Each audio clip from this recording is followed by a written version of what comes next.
John Velie, immigration attorney, immigration solutions during the coronavirus. Hope you're doing well. It was a beautiful day here today. Spring has really sprung. I think we got into the 80s.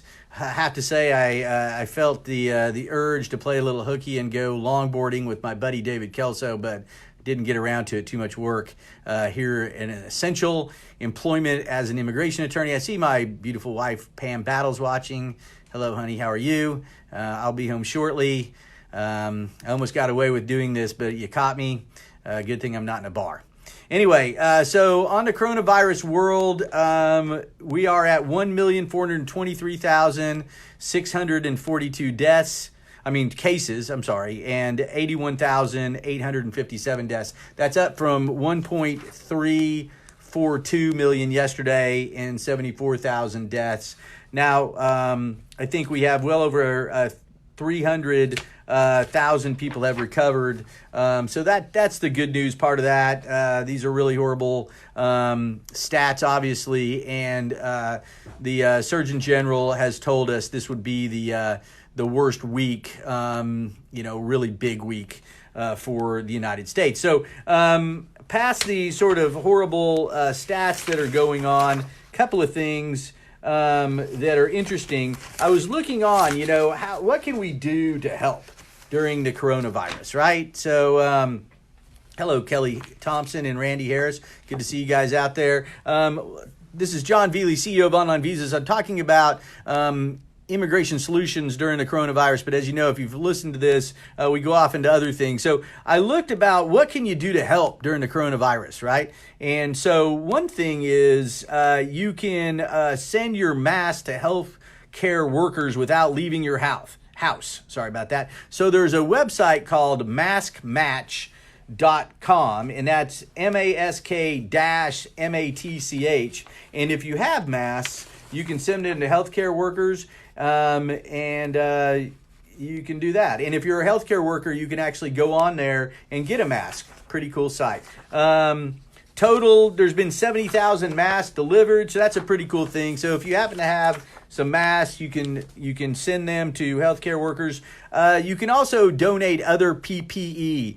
Hey, there's Godey out there and Wesley Hunter. Good to see you guys. So you can donate your PPE, and you can pick like different cities, so it says Bay Area, NYC, Boston, SoCal. And this is where if you have face shields and other things like that, you can do that. And they even have a GoFundMe page, and that's www.gofundme.com/F/donate EPPE or donate PPE. So again, GoFundMe/F/donate PPE. And if you have some of that stuff, you can send that along.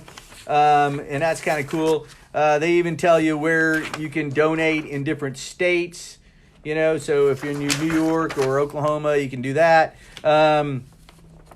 So another one, Med Supply Drive at medicalsupply.drive.com is another site that if you've got any of that stuff you want to do, you can send to our needy healthcare workers. Medical Supply, medicalsupply.drive.com has donated 814,000 items. 10,081 masks and 4,284 disinfecting agents, and 98,449 face and body protection pieces. So people doing some good stuff out there. What else do we got?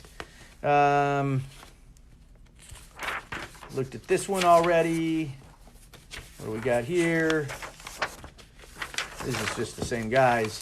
Seattle Mask Brigade. In the last 3 weeks, 11,000 masks have been donated by 400 plus people from all over King County. That's near Seattle. So they do that. They have volunteers picking it up and delivering it. Reminds me of my friend Tony Ridnell. He's in the Seattle area, and Tony has changed his business model to donate some PPE and other masks. Tony, if you're out there, good work for you. I see Bobby Hacker's there, Trent Jones, and Shannon McCarty. How are you guys doing? We're talking about, the coronavirus. from an immigration perspective, but we're really talking about what you can do right now. And you can even, here's a website, how to make your DIY face mask. That's at heavy.com news, and then just, Google how to make DIY face masks. So this will teach you how to do that, making a good one. Like, there's a lot of masks out there, right? So you can just have a bandana, but maybe you want yours to be a little bit better or fancy or whatever. You might try that thing. It's a pretty cool thing to do if you need that. So that's a couple of things that I saw on the internet that were pretty cool. That you might look at. It's really interesting out there. I actually, went around and saw what was interesting on the internet. I usually work a little harder than that, but I found some pretty funny things. There's this one hissing frog that they put in water and he gurgled. Gotta love that. Pat Clifton's out there. Good to see you, Pat. Brian Davis. Good to see you, Brian Davis. There's a famous guy. Good to see him watching. Brian, a great play-by-play guy. Well, one of the things I wanted to talk about, if you haven't done this yet, maybe I can help out a little bit, is how do you document and put together your PPP package? So the PPP package is the Paycheck Protection Program, right? Have you heard about this? This is part of the CARES Act, and it's for small businesses. That's companies under 500. It includes nonprofit. It includes tribal organizations, if you didn't know that. I had a call from my friend Chris Donatello today and asked, what about an employee who was hired by an Indian casino? Are they going to be okay? And there was some debate on whether tribal organizations would be entitled to participate in the bailout, but they will. So hopefully that will happen. But in that, what you need is a couple of things. So when it's an application, and it's called an SBA Form 2483. This is the form right here. Pretty simple to fill out, really. But this is what you need, right? So you need to have this form. And they'll give you a beneficial owner form as well. That's where if the owner of the company has interest in other companies, they have to fill that out also. There's a payroll calculator and the use of proceeds. And if you dig through this, and I'm a lawyer, I actually read the law on this. That's pretty geeky, right? But I read that, and I found out that it works. You don't need to have credit. It's not going to pull your credit. It's really a great program where if you do this, 75% of the loan should be for payroll. That means 25% can be for rent or a mortgage interest, or utility bills and things like that. But it's really for payroll, and it's all about forgiving it when it's done. And they're really going to give you enough payroll for 8 weeks. Right now, maybe you're not a company owner, but you have a company and your owner is just not doing this or figuring it out. You can go to them, you can help them through this thing. So what they're going to need to do besides calculate this. So what can be calculated in that? I said payroll, right? Well, it includes the employees. It includes their benefits. It includes things like time off and some other things that can be allocated in that. It also includes subcontractors. So the 1099 employees that are out there, I shouldn't say subcontractors. I think it excludes subcontractors, which would be like companies that you hire. But if you're hiring people and put them on a 1099, then you get to count them as well. So you have to put in your 1099s and also a 1096. And a 1096 is the form that adds up all of the 1099s. Now you can see that on irs.gov. You can get those. You have to document the health insurance premiums. You have to then have the bylaws or the operating agreement for the company. Bylaws are for corporations. Operating agreements are for LLCs, if you didn't know that. LLC, limited liability company. Those are like partnerships that have corporate protection, if you didn't know that. So then the articles of incorporation, that's for corporations, or articles of organization, that's for LLCs. And then corporations often have meeting minutes, sometimes LLCs don't. So it's either one of those two sets of documents, and that's what they're going to do. And they need to have completed packages. So what you'll need to have is prove that out with your 941s. Those are your payroll records.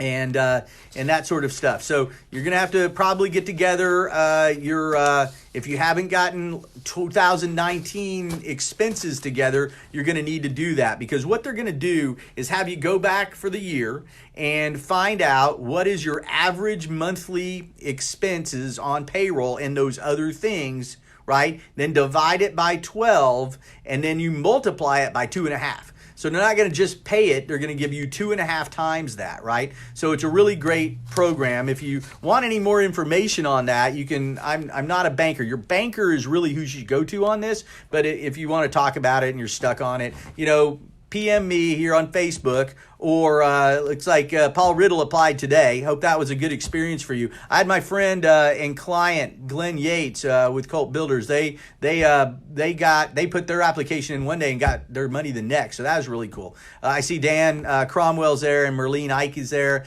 Good to see you guys, and Kishore Tatanyani and Paul Good. Good to see all of you guys out there. Hope you're doing well on this another stay-at-home.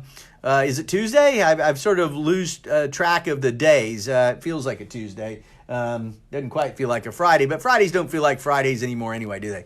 So anyway, that's a little bit about the payroll protection program. If you want more information, drop us some information on that. They asked some things like, what's your NAICS code? Now you can Google that. That's your industry code for your industry. If you have prior SBA loans, there's some things to watch out for. If you got anything pending, look at that. If you borrowed money under the SBA, there's some ways to kind of wrap that in there. That's some kind of nuances of it. But that's that on that. So that's where we are. I want to do a short one today. Not a lot of news in immigration. We're just still digging in, trying to help doctors get visas and get them over here. If you got any people in the medical industry that need doctors, we'd love to help out. We're like the other industries, trying to change a little bit of what we do. We've been working in medicine for years, but we really want to help there. And we've been reaching out to agricultural entities as well.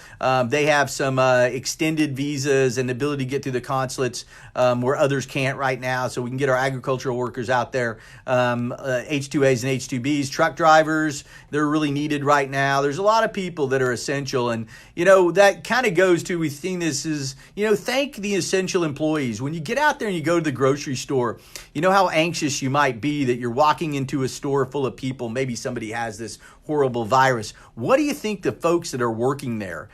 Some of them maybe just getting minimum wage, just glad they have a job, but every day they're the people that are literally within way too close of range of somebody that may have this virus. And this thing is such a bear. It's really taking people out at a way we've never seen before, obviously. Just such a historic time we're going through right now. It's so surreal. But, keep your heads up. Most places you can go out for a walk with your dog. Our dog's loving it. Our dog loves having us around all the time, that's for sure.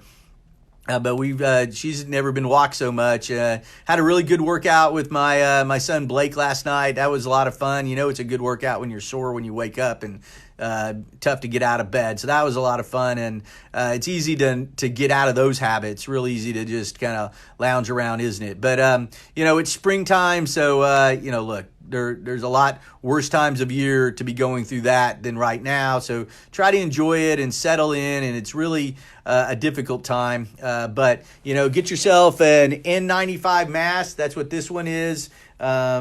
Says it right there on the little logo, N95. N95 stands for, it keeps 95% of the, of whatever out, right? So viruses, things like that. These are the kind of the best. I think I've seen some N99s, but when there's a lot of things for sale through social media, whether it's Facebook or the others that may come at you, but make sure what you're getting is going to help. Now, look, if you're just going out, our government's saying put on something, right? I mean, if it's just a bandana, that's cool. Just so you don't get somebody else sick. It's probably not going to protect you very well with just a piece of cloth. But, a cough or something like that might keep, that one little speck, that one little microbial unit from hitting somebody in the face and getting them. It reminds me of the story of the bus driver. I don't know if you guys saw this. It was going around social media, but this guy was mad. He was hopping mad that somebody got on his bus and coughed on him. And he was just saying that he was a healthy guy, probably in his late 40s, early 50s, maybe. And 4 days later, he died. Here's this guy driving a bus and somebody probably didn't know they had it, just coughed on him. And there you go. death sentence. So look, man, it's a real thing. It's really tough. I hope nobody in your world has it. If they do, thinking of you. These are tough times. We dodged a bullet in my family. My mother, we thought she might have had it, and she didn't.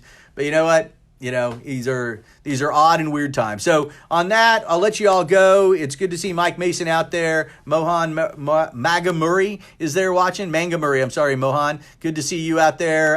Everybody stay safe. We'll see you tomorrow. Take care and have a great day. Bye-bye.